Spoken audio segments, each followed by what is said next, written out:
tu as déjà regardé des vidéos sur le budget nécessaire pour se lancer sur Amazon? Mais soyons honnêtes, la plupart des youtubeurs survolent le sujet et oublient des frais hyper importants. Aujourd'hui, je vais te dire toute la vérité sur les frais d'Amazon, y compris les frais cachés que personne ne mentionne et qui peuvent ruiner ta rentabilité si tu n'es pas préparé.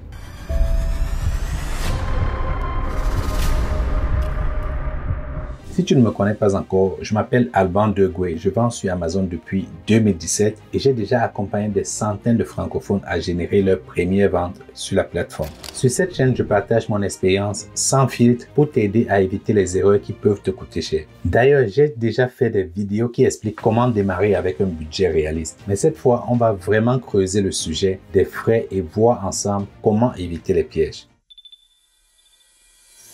Les premiers frais dont on va parler, ce sont les frais de vente, aussi appelés referral fees sur Amazon. En gros, à chaque fois que tu fais une vente, Amazon prend une commission. Et attention, ce n'est pas un petit pourcentage que tu peux ignorer. Ça peut aller de 8 à 15% du prix de ton produit, voire plus dans certaines catégories. Par exemple, si tu vends un produit à 30 €, Amazon va facilement te prendre entre 3 à 4,5 € juste pour avoir utilisé sa plateforme. C'est important de bien comprendre ces frais et de bien les calculer au départ. L'erreur la plus courante, c'est de penser qu'Amazon prend toujours 15% de commission sur chaque vente. Pourtant, en réalité, c'est juste une moyenne qu'on entend souvent. Selon la catégorie où tu vends, ce pourcentage peut varier. Par exemple, en fonction du prix de ton produit et de la catégorie, les frais ne sont pas exactement 15%. Ça peut être beaucoup moins et quand tu fais des dizaines ou des centaines de ventes par mois, ça peut se faire ressentir sur ta rentabilité. Par exemple, un accessoire dans la catégorie de vêtements et accessoires peut être taxé à 8%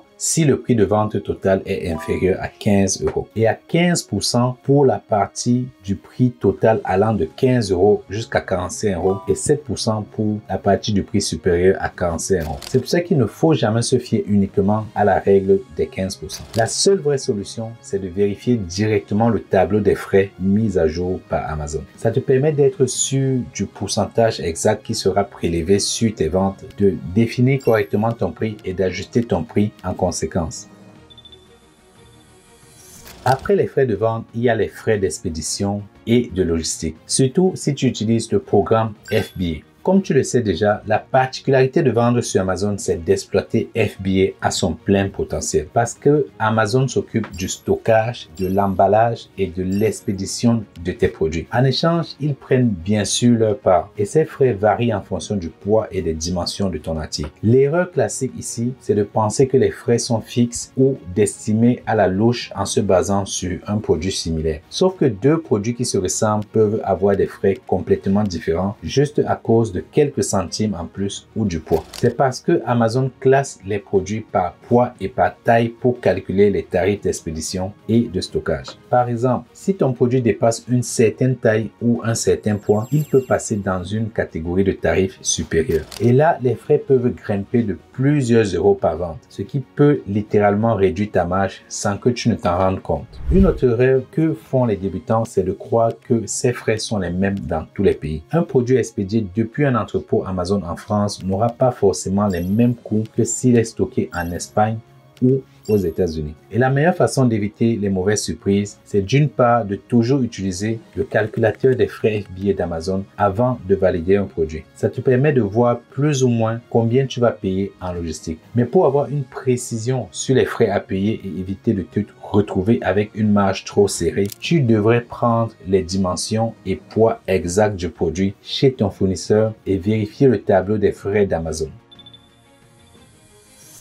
Un autre frais que beaucoup de vendeurs ignorent, c'est le coût de réception des produits chez Amazon. En réalité, ça dépend de plusieurs facteurs, notamment le pays d'expédition et la région où tu vends. Quand tu envoies tes produits en utilisant le transporteur partenaire d'Amazon, qui est souvent UPS, Amazon te facture des frais d'expédition. Et en Europe, UPS ne facture plus pour venir collecter les marchandises chez toi pour les envoyer chez Amazon. Ce qui veut dire que tu ne payes que pour l'envoi vers l'entrepôt Amazon via le site Seller Central, ce qui reste une bonne nouvelle pour les vendeurs en Europe. Mais attention, ces frais ne sont pas les mêmes Il varie aussi en fonction du nombre de cartons et des dimensions de ces derniers. Par contre, en Amérique du Nord, aux États-Unis et au Canada, c'est une autre histoire. En plus des frais d'envoi chez Amazon, UPS facture encore des frais de collecte. Donc, si tu fais livrer tes produits chez toi ou dans un entrepôt avant de les envoyer à Amazon, prévois un coût supplémentaire. Maintenant, parlons des expéditions depuis la Chine. Pour l'instant, en Europe, Amazon ne facture pas de frais de réception quand tu fais livrer tes produits directement depuis la Chine vers ses entrepôts. Autrement dit, Amazon reçoit tes marchandises sans coût additionnel. Mais ça peut changer à tout moment, donc il faut rester à jour. En revanche, en Amérique du Nord, c'est totalement différent. Amazon demande aux vendeurs de choisir entre faire livrer leurs produits à un seul entrepôt, ce qui vient avec un coût supplémentaire, ou repartir l'envoi entre plusieurs entrepôts dans différents États. Si tu choisis la deuxième option, Amazon repartit automatiquement tes stocks, mais ça peut compliquer la logistique et allonger les délais. Avant d'expédier tes produits, vérifie bien les règles en fonction du pays où tu vends pour éviter les mauvaises surprises.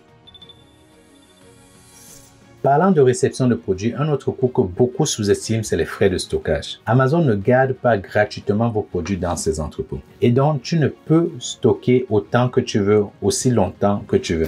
Dès que tes produits arrivent chez Amazon, ils commencent à occuper de l'espace. Et Amazon facture cet espace chaque mois. Si tu as envoyé par exemple 100 unités de produits chez Amazon et que tu en as vendu 30, à la fin du mois, Amazon te facture l'espace sur les 70 unités qui ne sont pas encore vendues. Le tarif dépend de plusieurs critères. La taille de ton produit, la saison et la durée pendant laquelle il reste stocké. De janvier à septembre, les frais de stockage sont relativement bas. Et d'octobre à décembre, ils explosent. Pourquoi? Parce que c'est la haute saison avec le Black Friday et Noël, Amazon veut libérer de l'espace pour les produits qui tournent rapidement. Donc, ils augmentent les tarifs pour éviter que les vendeurs laissent traîner des stocks qui ne bougent pas. Et le deuxième point, si ton stock traîne trop longtemps et reste plus de 6 mois dans un entrepôt Amazon, il est considéré comme du stock à rotation lente. Et là, Amazon applique des frais de stockage longue durée qui peuvent devenir très élevés et tu payes encore plus. Et ce n'est pas tout. Dans certains pays, notamment aux États-Unis, si Amazon estime que tes stocks sont trop élevés par rapport à tes ventes, ils peuvent limiter la quantité que tu peux envoyer. Résultat, si tu as trop de stock qui dort, non seulement tu payes des frais de stockage élevés, mais en plus, tu risques de ne plus pouvoir envoyer de nouveaux produits avant d'avoir écoulé ton ancien stock. L'astuce pour cela, c'est d'éviter d'envoyer trop de marchandises d'un coup. Il vaut mieux faire des réassorts réguliers plutôt que de bloquer tout ton argent dans un stock qui prend de la poussière et te coûte une fortune en stockage. Et qui dit surstockage doit prévoir un autre frais que beaucoup de vendeurs découvrent trop tard. C'est les frais de retrait et de destruction de stock. Quand un produit ne se vend pas bien ou qu'il est endommagé ou encore que tu veux tout simplement arrêter de le vendre, tu as deux options. Le retirer des entrepôts d'Amazon pour le récupérer chez toi ou chez un autre logisticien ou encore le faire détruire directement par Amazon. Et bien sûr, ces deux options sont payantes. Les frais de retrait varient en fonction du poids et de la taille du produit. Plus c'est gros, plus ça coûte cher. Aux États-Unis, par exemple, retirer un petit produit peut coûter autour d'$1, mais pour un article plus volumineux, ça peut grimper à plusieurs dollars par unité. Les frais de destruction, eux, sont souvent légèrement moins élevés que les frais de retrait. Mais attention, une fois que tu demandes la destruction, il n'y a plus de retour en arrière. Ton stock est définitivement perdu. Le problème, c'est que beaucoup de vendeurs attendent trop longtemps avant d'agir. Ils laissent leurs produits dormir dans les entrepôts en pensant qu'ils finiront par se vendre. Sauf qu'entre-temps, ils accumulent des frais de stockage qui, au bout de plusieurs mois, peuvent être bien plus élevés que les frais de retrait ou de destruction. Si un produit ne se vend pas bien, mieux vaut organiser un retrait ou une liquidation rapidement plutôt que d'attendre et payer des frais inutiles. Une astuce, c'est de surveiller les promotions Amazon car parfois ils proposent des réductions sur ces frais pour inciter les vendeurs à faire de la place. Un autre frais dont on parle peu mais qui peut faire une vraie différence sur tes marges, c'est les frais de remboursement. Quand un client demande un remboursement, Amazon ne se contente pas juste de rembourser le client. Il te facture aussi un pourcentage sur le remboursement. Donc, quand un client demande un remboursement, Amazon lui rend l'argent qu'il avait payé pour l'achat et de ton côté, Amazon te reprend donc ce montant sur ton solde vendeur. Cependant, il ne te restitue pas l'intégralité des frais de vente qu'ils avaient prélevés au moment de la transaction. En général, Amazon retient 20% des frais de vente ou $5 maximum. Ça dépend des pays et du type du produit. Prenons un exemple. Tu vends un produit à $50 avec des frais de vente de 15%. Ça veut dire qu'Amazon avait pris $7,50 de commission sur cette vente. Si le client demande un remboursement, Amazon lui rend ces $50 et te les reprend sur ton solde vendeur. Cependant, Amazon ne te restitue pas l'intégralité des frais de vente qu'ils avaient pris. Donc, il ne te restitue pas les $7,50. Il conserve 20%, soit $1,50 avec un plafond de $5 selon la marketplace. Du coup, même si la vente est annulée, tu paies quand même $1,50 à cause des frais de remboursement. Et un autre frais qui peut surprendre surtout les nouveaux vendeurs, c'est les frais de traitement de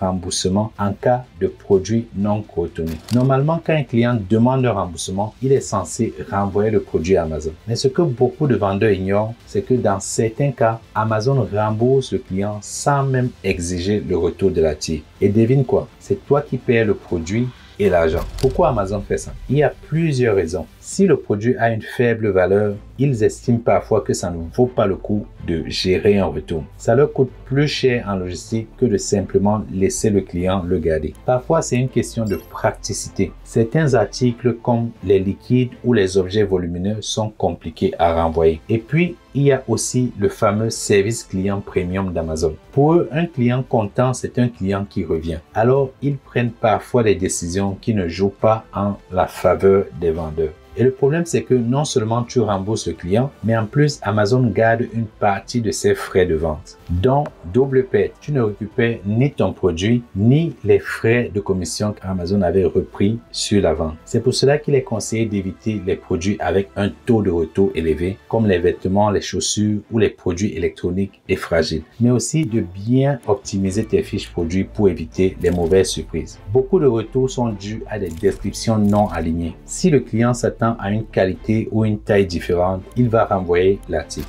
Bref, les retours font partie du jeu, mais il faut les anticiper pour éviter qu'ils ne deviennent un trou dans la trésorerie. C'est un des pièges d'Amazon qu'on ne découvre qu'une fois dedans. Mais au moins, maintenant, tu es au courant. Alors voilà, tu as maintenant une vue d'ensemble des frais d'Amazon et des pièges à éviter. Comme tu l'as vu, ces frais peuvent vraiment impacter tes marges. Mais avec une bonne stratégie et un peu de préparation, tu peux les maîtriser et continuer à faire grandir ton business. L'important est de rester vigilant et de bien comprendre chaque coût qui entre en jeu pour ne pas avoir de mauvaises surprises. Si tu veux aller plus loin, ne reste pas dans l'incertitude. Télécharge mon e-book gratuit pour découvrir les secrets pour réussir sur Amazon et avoir une stratégie claire dès le départ. Et surtout, n'oublie pas de t'abonner à la chaîne et de liker cette vidéo pour ne rien manquer de mes conseils. Si tu veux en savoir plus ou si tu te sens prêt à te lancer sur Amazon avec un accompagnement personnalisé, je t'invite à réserver un rendez-vous avec mon équipe.